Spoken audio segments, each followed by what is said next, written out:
নমস্কার আমার ইউটিউব পরিবারের সকল সদস্যকে আমার নতুন একটি ব্লগে তোমাদের সবাইকে জানাই স্বাগত এবং অনেক অনেক ভালোবাসা জানিয়ে আজ ব্লগটি শুরু করছি। তোমরা সবাই কেমন আছো? আশা করছি তোমরা সবাই অনেক অনেক ভালো আছো। আমরাও খুব ভালো আছি। আজ হচ্ছে শুক্রবার, তোমাদের সাথে নিয়ে দিনটা শুরু করছি। তো দেখো সারা দিনটা কেমন কাটে না কাটে। আর এইদিকে জানো তো এখন প্রচুর গরম পড়ে গেছে, আর ভালো লাগে না। এই যে এতদিন ঠান্ডাতে ভালো লাগতো না, এখন মনে হচ্ছে এই যে শুরু হলো গরম, তাই না?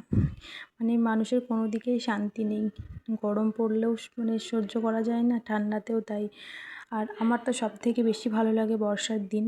বর্ষার দিন আমার সত্যিই খুব ভালো লাগে, কিন্তু অনেক অনেক মানুষের মানে ভালো লাগে না, কিন্তু সবার তো সব পছন্দ হয় না, তাই না?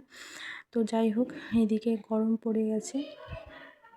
আর সকালে উঠে আগে বিছানাটা উঠিয়ে নিচ্ছি। বিছানা ওঠাতে না ওইদিকে দেখি মাহি কান্না করছে। তোমাদের মৌকে ওর বাবা একটু বকা দিয়েছিল, ওই জন্য সে একটু জোরে কথা বলেছে, ওই জন্য কান্না করতে লেগে গেছে। আমি বললাম ঠিক আছে আমাকে একটু দাও, আমি চুপ করিয়ে তারপরে তোমার কাছে দিচ্ছি। তো আমার কাছে আছে, আমি কোলে করে নিয়ে ওই দেখো দেখেছো, আমি ওকে বলছি তো কেন ওকে বকার কি দরকার ছিল? তো ওই জন্য ও আবার শুনছে, যেতে চাইছে না। তাও তোমাদের দাদাভাই জোর করে নিল, কারণ আমার এইদিকে বিছানাগুলো গোছাচ্ছিলাম, ওই জন্য ও নিয়ে চলে গেল। ও কী বলো তো, একা একা থেকে থেকে না এমন অভ্যাস হয়ে গেছে মাহির, মানে কোনো বেশি লোকজন দেখলে ভিড়ভাট্টা মানে দেখলেই কান্না করবে। এই যে যখন বাড়ি আসছিলাম ট্রেনের মধ্যে যে এত পরিমাণে কান্না করছিল, কি বলবো, যেহেতু আমাদের ট্রেন লেট ছিল, ওই জন্য সব কিছু আমাদের এইদিকে ট্রেনগুলো ক্যান্সেল হয়ে গেছিলো, মানে ঠিকঠাক টাইমে পৌঁছাতে পারিনি। তো লোকালে এসেছিলাম, আর লোকাল ট্রেনের মধ্যে বুঝতেই পারছো কেমন ভিড়ভাট্টা হবে। আর সেই যে পুরো রাস্তা কান্না করতে করতে এসছে, কি বলবো, মানে ওই সময়টা যে এতটা খারাপ লাগছিল। যেমন গরম পড়ছে, তার মধ্যে বাচ্চা যদি কান্না করে কেমন একটা লাগে বলো তো। তো দেখো ওই জন্যই তো ভাবি মাহিকে নিয়ে আর কোথাও তেমন একটা যাওয়াও হবে না মনে হয়। ওই একদমই মানুষজন পছন্দ করে না। কী বলো তো, প্রথম ছোট থেকেই আমরা তিনজন, আমি মৌ মাহি, তিনজন, আর খুব বেশি হলে আমাদের বাড়ি থেকে হয় মা আসে নয় বৌদি, বাড়ির মধ্যেই সব সময় থাকা হয়। ওই জন্য কী বলো তো, ওই সব মাহি এখনও পছন্দ করে না। আর যত আস্তে আস্তে বড় হলে এগুলো সব ঠিক হয়ে যাবে। তারপরে দেখো ঘরের কাজ সেরে নিয়ে, বাড়ির যা কাজ থাকে সেরে তারপরে স্নান করে এই দেখো আমি পূজা দিয়ে নিয়েছি। পূজা দিয়ে সকাল সকাল পূজা দিয়ে নিলে না মানে খুব ভালো লাগে, মনে হয় যেন সারা দিনটা খুব ভালোই কাটবে। আর আমার ঠাকুর ঘরে পুরো ঠাকুরের ছবি দিয়েই ভরা রাখা আছে। আর ঠাকুর ঘরে ঠাকুরের ছবি না থাকলে কেমন একটা লাগে, তাই না? আর এই দেখো আমি সুন্দরভাবে ফুল দিয়ে আজকে পুজো দিয়েছি, অনেক দিন পর ফুল দিয়ে পুজো দিয়েছি। বেশ, ফুল না হলে পূজা দিতে একদমই কেমন একটা লাগে। তারপরে এদিকে এসে ভাতটা বসিয়ে দিয়েছি। ভাতের মধ্যে একটা আলু সেদ্ধ দিয়েছি, কারণ কি মোর স্কুল আছে, ও যদি রান্না যদি পুরোটা না কমপ্লিট হয়, ও আলু সেদ্ধ ঘি এইগুলো দিয়ে খেয়ে চলে যেতে পারবে। আর এইদিকে মাছের মাথাটা ভেজে নিচ্ছি। আজকে মাছের মাথা দিয়ে বাঁধাকপির তরকারি বানাবো। মাছের মাথা দিয়ে বাঁধাকপির তরকারিটা খেতে তোমাদের দাদাভাই খুব পছন্দ করে, ওই জন্য তোমার ওই রকম করে বানাবো। আর কী বলতো, বাঁধাকপির মধ্যে মোটা মোটা করে আলু দিয়ে দিয়েছি, আর টমেটো, লঙ্কা এইগুলো দিয়েছি। কোনো মশলা দেবো না, জাস্ট শুধু জিরে গুঁড়ো দেবো, আর বাদ বাকি কিছুই দেবো না। আর এই দেখো আলু আর টমেটো ভালো করে ভেজে নিয়ে বাঁধাকপিটা দিয়ে দিচ্ছি। আর এর মধ্যে কোনো জল দেবো না, একদম অল্প আঁচে আস্তে আস্তে করে কষিয়ে কষিয়ে রান্না করব, তাহলে না মানে খুব সুন্দর টেস্টি হয় আর কি। এর মধ্যে মটরশুঁটিও দিয়ে দিয়েছিলাম। আর দেখো তারপরে ওই সবজিটা তো হয়ে গেছে, তারপর চিকেন বানানোর জন্য এইদিকে আলুগুলো ভালো করে ভেজে নিচ্ছি। আর এইদিকে দুধটা বসিয়ে দিয়েছি, দুধ এসেছিলো, দুধটা নিয়ে দুধটা বসিয়ে দিয়েছি।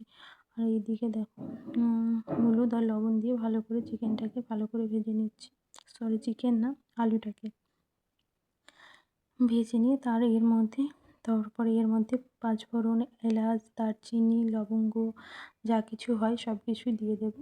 দিয়ে এই দেখো পেঁয়াজগুলো দিয়ে ভালো করে ভেজে নেব। আর আজকে কি বলো তো, কাঁচা লঙ্কা দিয়ে বানাবো, যেহেতু তোমাদের দাদাভাই শুকনো লঙ্কা গুঁড়ো একদমই পছন্দ করে না, ওই জন্য কাঁচা লঙ্কা দিয়েই বানাবো। আর যেহেতু ও পছন্দ করে না যে জিনিস, সেগুলো না করাটাই ঠিক আছে, তাই না? শুধু কালারটার জন্য কেমন একটা লাগে, মানে কালারটা না হলে খেতে বেশ টেস্টি হয়।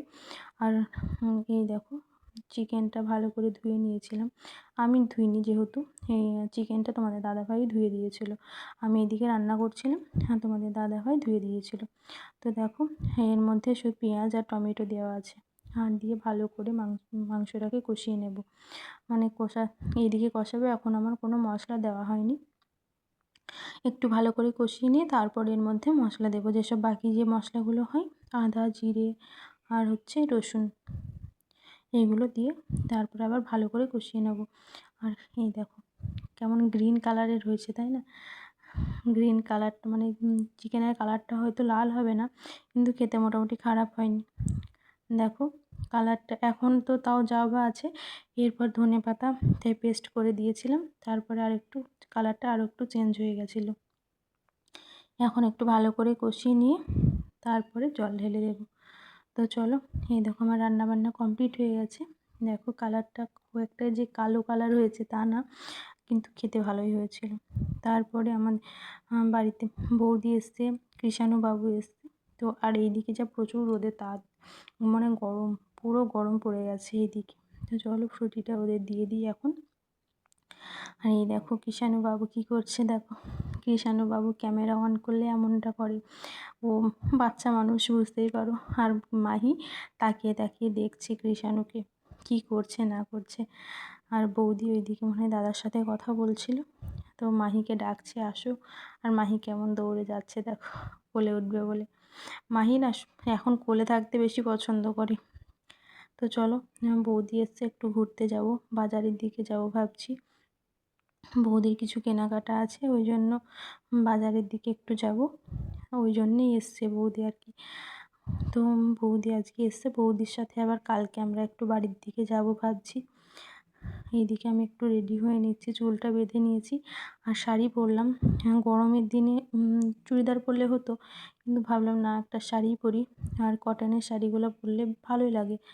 আর কি বলো তো, শাড়িতে তেমন একটা পরাই হয় না, খুবই কমই পরি শাড়ি, কোথাও গেলে হয়তো শাড়িটা পরি। আর আমি সব বাবার বাড়িতে গেলে শাড়ি পরি, চুড়িদার বা নাইটি কোনো দিনই পরি না।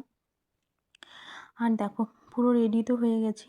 রেডি হওয়ার পর না, বিয়ের পর মানে মেয়েদের এই শাঁখা সিঁদুর না পরলে না মনে হয় যেন কোনো কিছু মানে মিসিং হয়ে গেছে, কিছু যেন একটা মিস আছে, তাই না?